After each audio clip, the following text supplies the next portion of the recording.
E aí todo esse projeto unificado, todas essas células conscientes trabalhando sem o teu conhecimento, e aí você se olha no espelho, gradualmente você vai desenvolvendo uma consciência humana, e quando você olhar no espelho e olhar o reflexo, você chama do quê? Eu. Mas é um projeto muito maior. E quando você chama de eu, aí é agora que eu vou entrar nessa questão. O que vai acontecendo com a tua mente dentro desse contexto chamado vida? A alma permaneceu como uma chama inviolada, metáfora da vida pai e mãe, profundamente entrelaçada nos impulsos físicos de atividade, ligação e repulsão. Eu sempre faço a analogia como se fosse uma trança de cabelo. Você pega 3 partes dela e vai entrelaçando elas. Quando você vai olhar, aquilo virou uma coisa só. Porém, são aspectos que são diferentes, mas estão entrelaçados. Isso se converteu em sua individualidade e personalidades terrenas.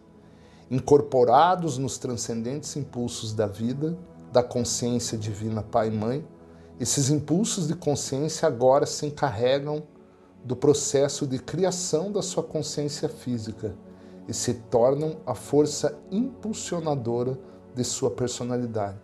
Agora, o ego serve como um assento dessa consciência, dessa alma, e ele vai conduzir essa entidade durante o processo, até que em um determinado ponto ela desperte, ou não. E se ela não despertar, eu vou te mostrar o que acontece dentro da mente. Juntos, atividade e ligação trabalham para construir uma célula consciente após outra, segundo as especificações da consciência contida nas moléculas de consciência do DNA. Aqui, a forma totalmente biológica. A cor da tua pele, as características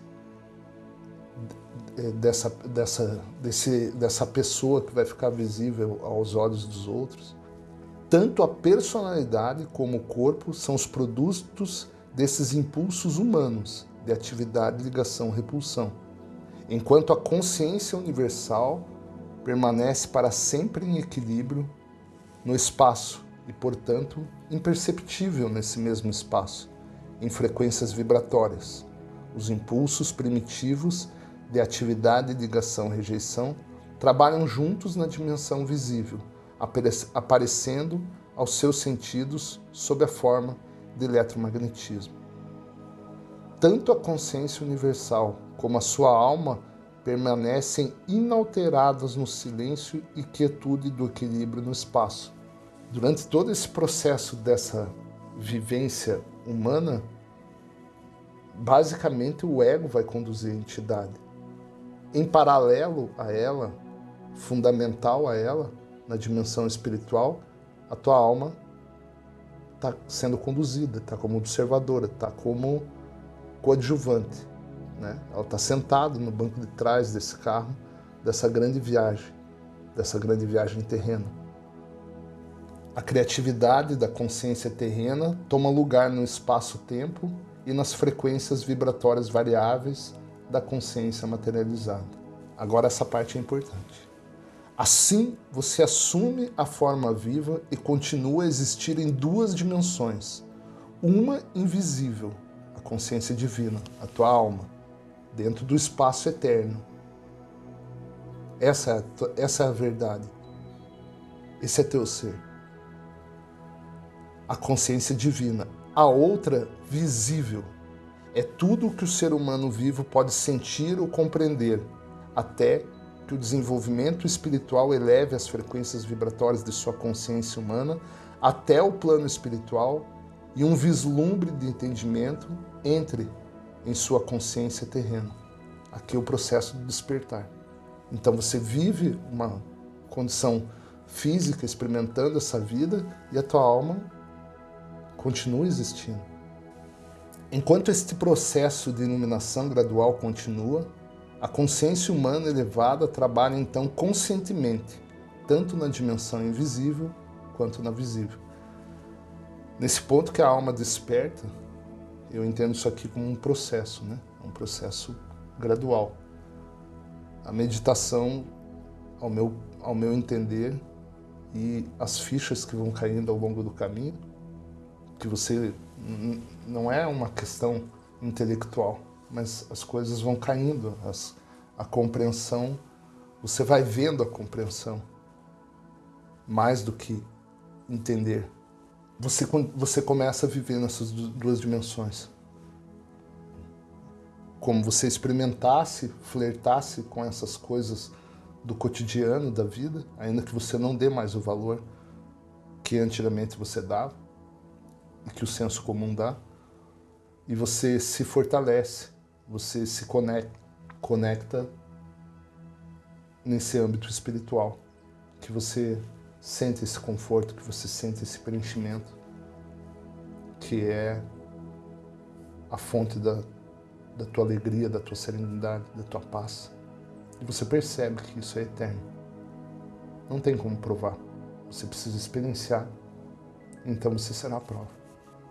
Quanto mais elevadas são as frequências vibratórias da consciência individualizada, mais elevadas e perfeitas são as formas criadas na mente. Lógico, você se conecta à tua essência, essa essência tem um recado diferente. Quanto mais baixa são as frequências de vibração, mais separadas da perfeição universal do amor são as formas criadas na mente individualizada, totalmente possuída pelo impulso do ego. O ego controla o desenvolvimento do feto desde o momento da união do sêmen com o óvulo. Entende porque o ego é muito mais do que as pessoas usam essa palavra deliberadamente? Ele é muito mais que isso. Eu digo ele, mas ele não é uma entidade, são dois impulsos, né? De atração e repulsão. Mas esses impulsos, eles coordenam, eles ditam a tua vida inteira. E perceba, você vai chamar de destino até que você compreenda tudo isso. E você vai achar que foi você que escolheu. Não houve escolha. A escolha é uma palavra muito complexa. Tem que ter muita consciência para poder escolher. Você hoje não está vivendo um reflexo da tua vida, mas um reflexo das escolhas autônomas do ego. O novo pequeno ser torna-se de imediato o eu, esse euzinho, que sente satisfação e insatisfação no útero, dependendo da sensação de conforto ou mal-estar e do que ocorre à mãe. Quando você nasceu ao ser separado do conforto do útero que o guardava, seus instintos de sobrevivência impregnados com o profundo conhecimento original do ser criado, existente em cada célula viva de seu corpo, o levaram a respirar e o tornaram consciente de um vazio e de uma perda emocional, que você sentiu como um vazio físico e uma necessidade de nutrição física. Ou seja, aqui ele está explicando as primeiras interações do ego, totalmente voltadas para a necessidade da entidade, a necessidade de sobrevivência. Eu vou criar uma linha de raciocínio agora para tentar exemplificar em slides que eu fiz e reforçando com trechos das cartas, para colocar o que acontece com a mente humana durante o processo da vida. Por favor, pondere o vídeo. Não se atenha a percentuais, é apenas uma exemplificação, tá? Eu não posso chamar tudo de consciência humana, porque a consciência humana, ela tem níveis. Cada ser individual tem um nível de consciência e um nível de egocentricidade. O ego, ele não pode ser julgado, porque senão não existia individualidade. Entende? É antagônico você julgar o ego alheio. Esse impulso, ele tem níveis. Numa pessoa maior, na outra menor. E é com isso que você tem que trabalhar. Você vai trabalhar... Primeiro você precisa reconhecer essa força, se observando.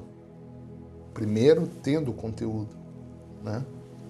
Se aprofundando no conteúdo e aí ser a própria experiência desse conteúdo.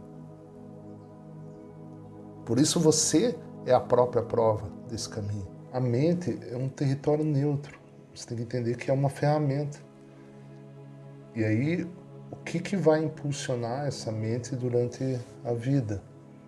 Ou o poder criativo, que vem da alma, da natureza dela, que vai se expressar através da psique, que é o interlocutor da alma, como eu já coloquei no vídeo qual a diferença entre a alma e a psique, ou se esse território neutro vai ser impulsionado pela personalidade. E o que é essa personalidade? É os impulsos do ego. Então você vê, eu coloquei a cor da alma e da psique dourada, e as cores do ego azul e vermelha. Por que azul e vermelha? Azul, o que ele dita, e a vermelha, ele se defendendo. Atração e repulsão. Esse ímpeto de buscar a própria felicidade e o vermelho de defender a entidade de qualquer ataque externo. Aqui, em diversos aspectos, físico, mental, psicológico, emocional. Ou seja, o ego vai criar, diante dessas interações humanas, o ego vai criar uma personalidade. E você vai se confundir com essa personalidade. Entende a profundidade a profundidade e a beleza desse conhecimento?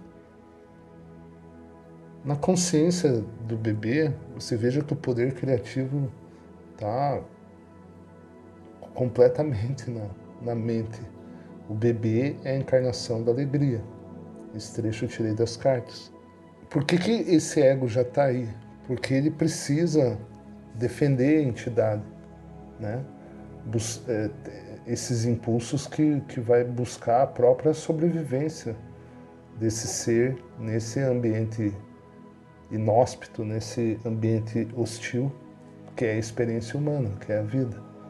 E esses impulsos têm esse sentido primitivo, de defender o ser humano e de buscar as necessidades dele.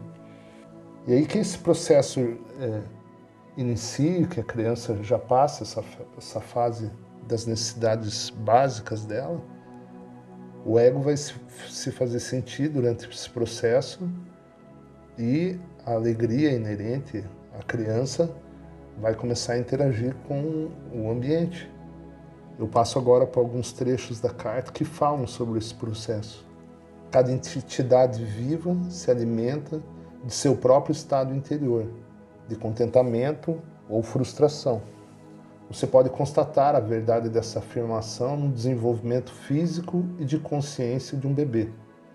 Uma criança feliz e contente floresce, ri facilmente e está em plena de alegria. O contato com uma mãe amorosa aumenta o bem-estar da criança. Essa interação entre a mãe e a criança já vai ativar os impulsos do ego, inclusive durante a gestação. Por isso, antes de você nascer, mesmo antes de você nascer, o ego já está em você. Por exemplo, você não é completamente inconsciente desse mundo externo até que você nasce, até que essa consciência vá se formando. Mas o ego já está lá, trabalhando, desde o momento da concepção, criando essa individualidade através dos impulsos e já interagindo com esse mundo externo através da mãe. As radiações amorosas e felizes da mãe para com o bebê alimentam as radiações da consciência do pequeno, que por sua vez aumentam a força em seu pequeno corpo. Aqui, depois que a criança nasceu, já é essa interação amorosa entre a mãe e a entidade, entre a mãe e o bebê. À medida que a criança se desenvolve, sua personalidade em desenvolvimento começa a colorir, as radiações de sua alma, com uma força de consciência brilhante ou escura, a qual reforça a saúde da criança ou a diminui. Durante a infância, o eu do ego é governado pelo que você gosta e pelo que não gosta, pelos desejos, pela recusa do que não quer e pelos hábitos formados na constante repetição dos sentimentos. Então, essa interação do ego, essa atração e essa repulsão, vai moldando a mente. E aí você vai chamando que aquele indivíduo é de determinada forma. Mas o ego tem papel principal nisso. Nesse eu, né? Você vai aprender a chamar de eu, vai olhar no espelho e vai chamar, isso aqui sou eu. Porém, são dois impulsos trabalhando. Os maus hábitos se estruturam sob a forma de respostas inaceitáveis do ego às experiências pessoais e ao ambiente, e são gravados no inconsciente ou no subconsciente, onde permanecem ocultos. Então vai precisar de um gatilho para ativar isso que já vai estar lá na personalidade, de forma inconsciente ou subconsciente, que você não vai experimentar. E aí quando acontecer uma determinada situação durante a vida, você vai reagir de tal maneira que já foi gravada lá no teu subconsciente, no teu inconsciente, por esses dois impulsos do ego. Você pode se perguntar, tá, Paulo, mas e aí? O que isso muda? O que isso muda é que uma vez que você tem o conhecimento, que você comece a silenciar a sua mente através da meditação, através da oração todos os dias, você vai se deslocar para um campo de observação. E você vai ver esses impulsos trabalhando e que eles não são você. Em resumo, seria um processo de desidentificação dessa personalidade. E com isso muda tudo. Porque essa mente volta a ser energizada, a ser purificada por esse poder criativo que você já tinha em grande parte quando você nasceu. E que pouco a pouco foi tomada ou absorvida pelo ego. A criança nada sabe sobre o autocontrole, além daquilo que seus pais e mestres da escola ensinam para ela. Portanto, os erros que comete ao responder perante a vida com seus altos e baixos só podem ser aceitos com bom ânimo pelos pais e mestres, uma vez que a criança não tem compreensão do que a está impulsionando. Mas aqui está falando para um pai ou para um avô, para os pais que já têm esse conhecimento, então eles são conscientes do que está impulsionando essa criança. E aí a compreensão fica bem mais fácil. Entender que não é a criança que age de determinada maneira, mas o que impulsiona ela, que faz ela agir desta maneira. Esses impulsos, eles surgem em padrões repetitivos de comportamento, quando a memória de circunstâncias e modos de comportamento anteriores, inconscientemente, trazem-nos à mente. Ou seja, tudo que está consciente, inconsciente ou no subconsciente. Então, a mente subconsciente e a mente consciente começam a trabalhar juntas para desenvolver a personalidade. Grande parte do comportamento se torna comportamento condicionado e é muito difícil de mudar. É cruel dizer a uma criança bruscamente, não pode tê-lo. Isso insulta e agride o seu sistema inteiro. Desde a mais precoce infância, o processo de educação da criança deve iniciar-se com a lógica e confiança, afirmando seu direito de sentir-se seguro em seu ambiente. Seu sentido de segurança deve ser desenvolvido pela explicação da maneira correta de expressar os seus desejos. É o amor, e não a irritação ou a raiva, que deve escolher as palavras que exemplifiquem a criança porque não pode ter o que quer. A criança escutará a mensagem quando for dada com amor. Quando for dada com impaciência, provocará seus impulsos do ego mais profundos e começará a assumir a forma de ressentimento, aberto ou oculto, ou um sentimento de frustração profundamente arraigado que fere o ego. Por isso, eu sou completamente contra brigar com criança fisicamente, né? Ainda tem pais que defendem isso, que acham que bater resolve. Isso é um absurdo, porque a criança, isso vai ficar no subconsciente, né? Ou no inconsciente dela. Vai ficar marcado, e cedo ou tarde isso vai se manifestar. Uma criança necessita possuir este sentido natural de valor pessoal, que não deve ser subjugado ou destruído. Então aqui um conhecimento totalmente voltado para os pais, né? De como, pais e mestres, como cuidar da criança e o que impulsiona a fazer aquilo e se comportar da maneira que ela o faz. É um contexto muito grande, que a mente vai absorvendo e vai se comportando como tal. Aí na consciência do jovem, a psique começa a ser enclausurada no sono da consciência egocêntrica terrena. Nesse estágio, o jovem ele já está formando uma personalidade. E essa personalidade é a interação desses impulsos. Como a gente bem sabe, é uma época, em geral, de uma provável rebeldia. Então os pais vão ter que ser ainda mais compreensivos e usar de muito amor e de muita amizade para conseguir influenciar essa mente e que o jovem ouça os pais e mestres de uma maneira amorosa, porque se for do contrário, o ego vai reagir. Como você está vendo aqui, a mente, que seria esse território neutro, já está em grande parte tomada por esses impulsos. Pais e filhos expressam amor mútuo até os anos da adolescência. Então, o ódio entra em cena e azeda as relações, quando os filhos se rebelam contra a autoridade e os pais reagem com o abuso autojustificado. Novamente, não há necessidade de tal conflito. Aqui eu só coloquei um trechinho da carta 8 para exemplificar que é bem comum isso acontecer nesse momento, mas que os pais, por eles ter conhecimento desse conteúdo aqui, eles já vão entender por que essa situação ocorre e de que forma, de que maneira se comportar.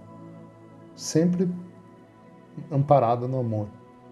O amor, ele dribla, né, por assim dizer, os impulsos do ego e toca a entidade.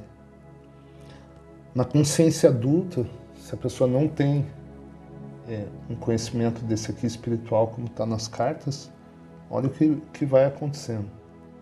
Os impulsos do ego amarram e extinguem a luz da alma. A pessoa entra na escuridão, mas não sabe disso. Então, a psique já perdeu um espaço enorme aqui da mente e está muito... Ficou sem voz, né? A alma não consegue falar através da psique, porque esses impulsos do ego tomaram conta, né? A mente controlada em quase totalidade pelos impulsos de atração e repulsão. Aqui, em geral, né, uma consciência adulta. Não dá para precisar um momento que vai acontecer isso. Pode ser cedo, pode ser mais tarde. Depende das interações do ego no ambiente, né? Como que vai ocorrer esse contexto. Se esses impulsos vão estar muito ativos, né? Se eles vão ser muito recrutados ou pouco recrutados, né? Se a pessoa vai ter um conhecimento espiritual ou não vai ter. Tudo isso vai influir, né? Se ela é consciente desses impulsos ou se ela nem imagina que existe. Se ela se confunde com a mente, né? Com os pensamentos, com os sentimentos, ou ela percebe que aquilo não faz parte dela, que está vindo de outro lugar, por assim dizer. Aí um trecho que Cristo fala sobre isso nas cartas, que foi-me mostrada esta vívida visão.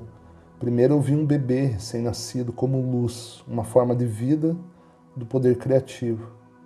Enquanto este bebê crescia, tornando-se uma criança e depois um adulto, vi a pura luz do poder criativo enfraquecer nele gradualmente e, em seguida, ser completamente obscurecida por um denso invólucro de correntes e ataduras. Está lá na carta 1, esse trechinho. Que fala do poder criativo, né? Que o poder criativo é as características do teu próprio ser. Então, ele vem com o propósito de se expressar nesse mundo. Mas quando ele entra na condição humana da matéria, ele tem o ego como assento dessa consciência. E esse ego vai influenciar de uma maneira muito forte durante a vida. Então, a pessoa vai ter que despertar durante esse processo. Se não ocorrer, vai acontecendo isso aqui que está delineado, isso aqui que está descrito. Do nascimento até a morte, as pessoas acreditam e insistem que seus 5 sentidos, visão, audição, tato, olfato e paladar, traduzem corretamente a sua própria realidade e o universo que as rodeia. Assim, e porque extraem o poder de sua mente diretamente do divino, o poder criativo, né? Tudo lhes acontece de acordo com suas crenças. Então, a mente humana é a única mente que é capaz de cocriar. Os animais não podem fazer isso. Esse território neutro que tem a capacidade de cocriar, ele vai cocriar o que está na mente do indivíduo, ou o poder criativo, ou os impulsos do ego. E essas crenças têm impacto direto nessa cocriação, porque tudo aquilo que você acredita vai se manifestar, seja bom ou seja mal. Assim, ela entra na escuridão, mas não sabe disso. Ela pensa que está crescendo e amadurecendo nos caminhos do mundo, que lhe permitem avançar e ter êxito, o objetivo da maioria das pessoas na Terra. Você vê como esse êxito humano é apenas uma crença que realmente é um sucesso, né? Mas que seria completamente secundário num caminho de essência, num caminho espiritual. Porque o que importa no indivíduo é essa condição interna dele, essa condição de satisfação perante a vida, essa satisfação de cocriação, essa paz, essa serenidade interna dele. E aí o externo seria uma reverberação, né? Então, mais um processo de entrega do que um processo de uma pseudo-conquista, de uma busca de algo que está sendo projetado a partir dessa mente impulsionada por esses impulsos do ego.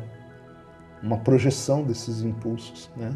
Porque como a tua mente está em parte impregnada pelo poder criativo e em parte absorvida pelo ego, seria imperfeito uma projeção a partir da tua mente.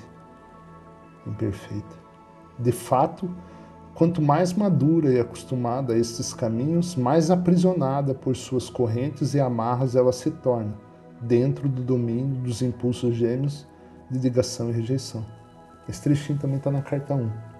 Quem quiser pegar o contexto inteiro, eu apenas fiz recortes, né, para trazer a ideia aqui e criar uma linha de raciocínio do que acontece com a mente.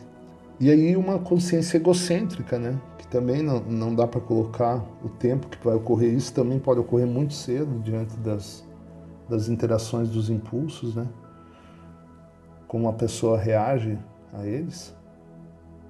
E aí eu também não vou cair nesse estudo aqui, mas esses impulsos eles se tornam mais fortes porque eles têm relação com a condição da frequência vibratória, né, que a pessoa foi concebida. Mas isso, eu já fiz um vídeo que está fundamento das relações entre homem e mulher. Se não me engano, eu vou colocar no card aqui também. Mas estava uma abordagem bem completa lá. Na consciência egocêntrica, a mente totalmente dominada pelo ego, né? A alma está aprisionada. Também uma exemplificação, né, visual aqui do que, a grosso modo, do que ocorre numa mente egocêntrica. O ego encerrou a consciência humana. Então ele vem e fecha, né, como se fosse uma tampa de garrafa fechando essa mente e encerrando ela e por assim dizer, aqui não entra mais nada. Então a pessoa agora ela está basicamente por conta e risco dela. A alma não tem voz. A psique não consegue retransmitir numa mente egocêntrica o poder criativo, a voz da essência, né, da alma. Aqui também um outro trechinho que está na carta 2 que menciona relacionado a essa condição da mente. Falei da minha experiência no deserto e relatei a visão do bebê crescendo até a idade adulta, sendo envolvida inconscientemente em correntes e ataduras mentais, e assim ficando cego e aprisionado na escuridão interior, fechando-se para Deus. Aqui, de fato, esse Deus não existe, né? Ele não consegue se expressar. Então, a pessoa vai precisar da energia dos alimentos, vai agir e reagir conforme esses impulsos delinearam e formaram essa personalidade ao longo da vida. E aí a enfermidade já é um processo de decorrência disso, né? As enfermidades, o campo das doenças psicossomáticas. E aí o último slide que eu trago, uma consciência iluminada, né? Como ela seria. E aí, à frente, nós vamos falar um pouquinho como seria o processo de purificação dessa consciência, né? Para fazer um resgate do ser, né? Ele voltar a uma condição de criança. Por isso Cristo muito fala, tanto aqui nas cartas como no Evangelho também, ele fala que você tem que voltar a ser uma criança, abandonar todas as suas crenças, abandonar tudo aquilo que te ensinaram como correto, como o melhor para você, entender essas leis fundamentais da existência, o que esses impulsos, como eles trabalham, o que eles fazem com a tua mente e reverberam naquilo que você chama de vida. E não por si só, mas como compreensão e de se entregar, aquietar essa mente através da meditação, da oração, e esse processo vai ser feito gradualmente de purificação da sua mente, para que você retorne àquela condição do verdadeiro propósito teu, expressar o Criador, aquilo que nós chamamos de Deus, aquilo que as cartas chamam de consciência divina, a consciência universal. A psique controla os impulsos gêmeos, o ego está sob as diretrizes da alma. Entenda que o ego continua existindo. Até a morte, até a sua morte, ele vai continuar existindo. Mas agora ele vai ser convidado a fazer o papel dele. Ele vai ser requisitado quando assim necessário. A mente humana torna-se um canal do Pai, Mãe, Vida, Deus. A alma está livre para expressar sua natureza divina. Agora sim, o verdadeiro eu, a sua verdadeira identidade, que estava obscurecida por esses impulsos grosseiros do ego que tomaram a sua mente e se manifestaram como aquilo que nós chamamos de personalidade. Um falso eu, uma ilusão de existência, uma ilusão da identidade, uma casca, uma sombra, mas não a essência.